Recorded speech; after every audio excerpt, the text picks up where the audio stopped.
Everyone, welcome to week 4 of our Thoughts on Thursday of the GrowthWorks Network. We're really excited to have another great speaker from the industry.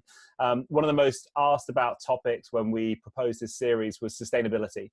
What's going to be the role of the various strategic and tactical sustainability initiatives around the industry as we struggle for cash flows, struggle to bring back business in a world of social distancing and extreme hygiene. And can and will the industry play a significant role in its kind of global footprint, the way it looks after communities in the middle of a crisis and in the recovery. So we definitely wanted to pose that question to the community and have a really good discussion around it. We are incredibly lucky to have an industry leader who knows 100 times more about it than I do, constantly learning about this space. We've got Eva from the disruptive hospitality brand Selina, with, I'm sure she'll tell us more, but with kind of hotels, hostels, resorts around the world, really appealing to a younger demographic, but I think doing so in a really sustainable way, which she leads the charge on. So Eva, delighted to have you with us. Thanks for spending time. Over to you, really. Look forward to hearing what you have to say. Great. Well, really happy to be here and see some familiar names, actually. And I live in California, just south of San Francisco. My role in the hospitality industry, I actually just worked my way through school as a server. And I always loved hospitality, but it was not what I went to school for at all. And I came back to it after being in the grocery industry, as well as in the nonprofit management industry and foundations. So I came back to it 3 years ago to join Selina. And I'm really happy to be with Selina. Selina is a really interesting brand. It really called to me for a number of reasons. And I'm going to pull up a deck. I'm going to talk a little bit about the company, my role with it, how my background has influenced our social impact and sustainability efforts. And I'm sure that we will continue to over time. We're a fairly new company. So we were founded in 2015. And let me see here. Let's get started at the beginning. So we were founded in 2015. Our founders actually came from real estate, and they were living in Panama, saw opportunities around recreating the hostel space into something that was more inclusive for a variety of different categories of types of travelers. But what they really saw was an opportunity to drive a mission around authentic and meaningful connections with people and places and communities. And so that's really what all of our work is based off of, and in every single department. So we're always asking ourselves, is operations driving authentic, meaningful connections? Is design driving authentic, meaningful connections? And is our programming driving authentic, meaningful connections? Just a little bit about what we do. Yes, we provide rooms and beds, all different types. So we have dorms and we have private studios, all in the same property. All of our properties have co-works. We provide a lot of experience-based, meaningful connection opportunities through music, art, and then our programming around social impact and education. And the other basics that most other brands have, wellness, food, beverage, and some retail. So my department is thinking about social responsibility with communities around our relationships. Are they really authentic? What are they what kind of value are they creating for our guests, our staff, as well as for the local community? We do think about the standard ESG indicators in the industry. And as a new company, I will say that is a space that we are still standardizing. But we, from the beginning, if you ask Rafi, our CEO, he was on the beaches doing beach cleanups. And so really fostering this culture of giving back has always been part of our staff culture. And that's something that continues throughout all of our efforts today. So we have a 4-part strategy, which I guide. One is a commitment to reducing unemployment in the communities where we operate. So we have a job training program called Selina Gives Back. This is, in transition with the new normal. But we're really trying to create a thriving economy for all. Then we have programs that our clients can be in, our clients and guests can be involved with, our locals can be involved with. We partner with a lot. So we have over 500 local community organizations with which we partner, and that includes schools, government agencies, to really have programming that is most relative to the needs of the community. We have constant conversations with local stakeholders, and then, like I said, we really encourage our staff to give back to our communities, and the 2% of the time working with us, they will spend volunteering their time or skills, either in our program for job training or our impact programs. So there's a lot of ways that we could be creating impact. We try to be strategic and not just jump at any opportunity.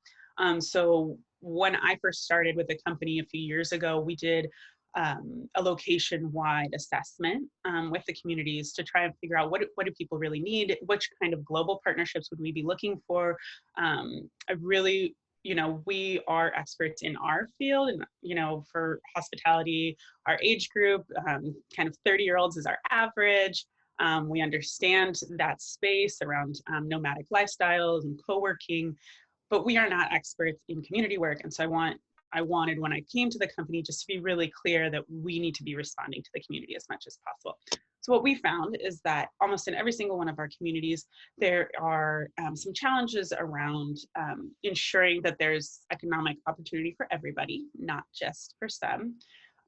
That the education that's being offered actually provides opportunities for success, and the implications of tourism on the environment and how we play a role in that.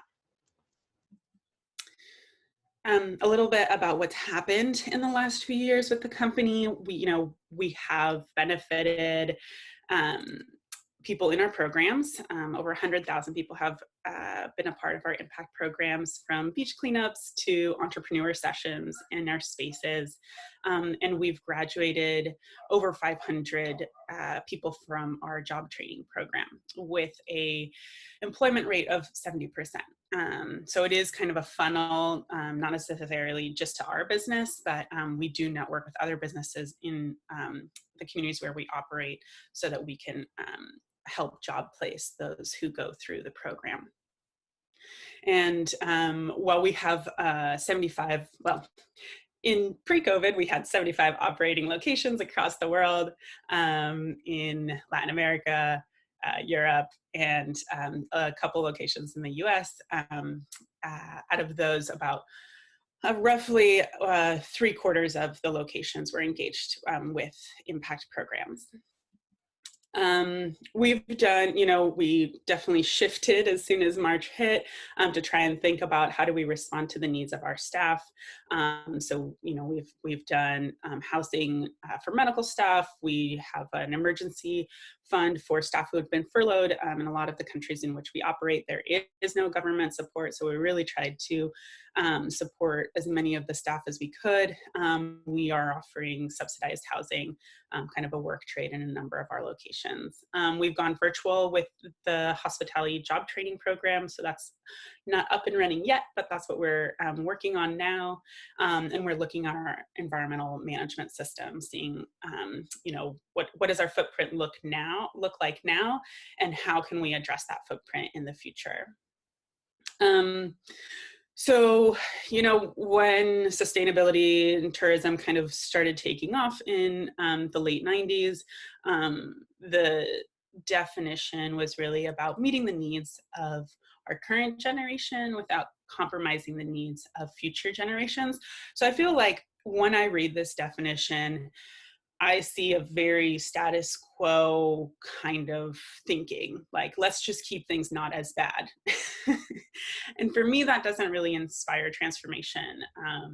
And so I want to think about the space of sustainability as a space for creating a thriving future, not just a baseline business as usual future. So, right now the field kind of has, and there are other things that are not on this list, so I'm sure we can talk about those in our discussion. Everyone is trying to be as creative as possible, but these are kind of like the standards in our industry, right? We do our conservation measures around water and energy. Um, if if we can, we do some work around food prep and sourcing and recycling, bath amenities, plastic use, etc. And these are very important measures. We shouldn't stop doing them. We know, Selina knows that our investors are very interested in sustainable models and that they will continue to support sustainable models into the future. And so we've continued to try and push on each of these kinds of initiatives. What do I want to say anymore here? Well, I think that just, the landscape continues to be not just about the environment, but it's also about, the economic scope in the locations and the social cultural sustainability. Are we being responsive or not? So what I want to see into the future and what I'm pushing for in Selina during this space, right? Crisis creates space for opportunity, is really thinking about a more regenerative model. So how can we create value and create a thriving environment in all those social, economic, and cultural spaces? So we're restoring any harm that we've done to our systems, and thinking about nature as an ecosystem, right? So how are we as a hospitality company part of a greater ecosystem, and trying to see those leverage points so that we're really creating conditions that the whole community will flourish. So just as an example of what I'm working on right now for sustainability in the company is that we are revamping and trying to push for a much more sustainable food procurement policy. So what we see now, especially right in our remote locations, so we have remote locations and global city locations and everything kind of in between. But in our remote locations and kind of the in-between ones, we have a lot of access to local produce. When we commit to have a farmer relationship and sourcing from those local farmers, we're not just getting fresh foods. We are sustaining an ecosystem around sustainability, because that farmer is going to be able to feed his family, he's going to be able to send his kids to school, and we as a hospitality company can also leverage this beautiful space of agrotourism, right? And there's a number of other benefits. So I really see local food procurement as my main priority right now, when we know that, the World Health Organization is talking about food shortages and food insecurity around the world.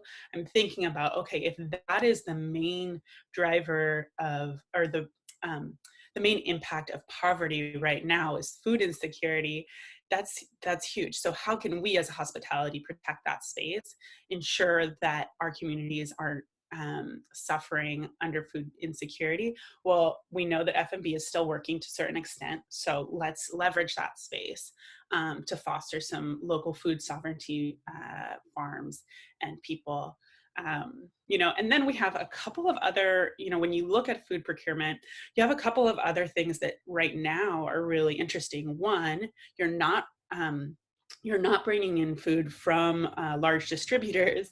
And so that means that, you're reducing potential transmission of COVID. So that's something that can also be leveraged. If you want to commit to local food procurement, you say, look, we're not just protecting our customers, we're also protecting everyone in this community by reducing in and outs. And of course, the carbon footprint of trucking stuff in, back and forth, etc. The other two things that I put on this slide are things, well, the upcycling and recycling is part of our development and design model. So we are committed that a minimum of 60% of all of our design and room materials are upcycled and recycled. Our locations get redesigned, so we never build from scratch. This obviously helps reduce waste and our carbon footprint, but we work directly with local artisans on all of the elements and local pieces. So this, I see this as a space for regeneration as well. And then we feature those artisans and designers in our retail as well.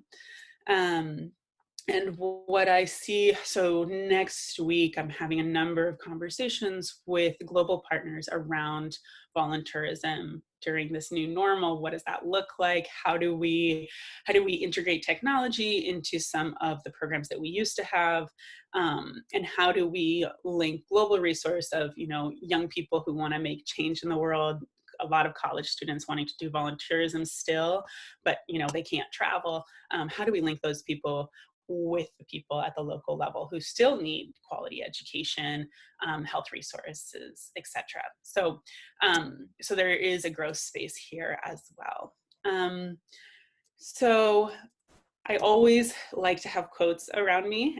They change from time to time. This is a standard one that I can always come back to. If you think you're too small to make a difference, you've never tried to sleep in a room with a mosquito. My work is around looking at those leverage points. How do I think about Selina's sustainability as a holistic system? And we're just one part of a whole, of a greater whole. So with that, I think I would love to hear the thoughts of the group. Fantastic, Eva. Thank you. I think that was a really thorough walkthrough of everything you're doing, and it's quite inspirational if you think about all those programs that you're setting out to deliver. And I think I've got a few takeaways. I think one is it's great to see you're known as being a disruptive brand anyway, but you're clearly bringing some disruption to this space too. I wonder how many traditional hotel chains can claim to have such robust programs, commitments, and be having such a big impact. Having 100,000 beneficiaries, I was like, that's a great number to have, and what a huge kind of reward for everything that you're doing.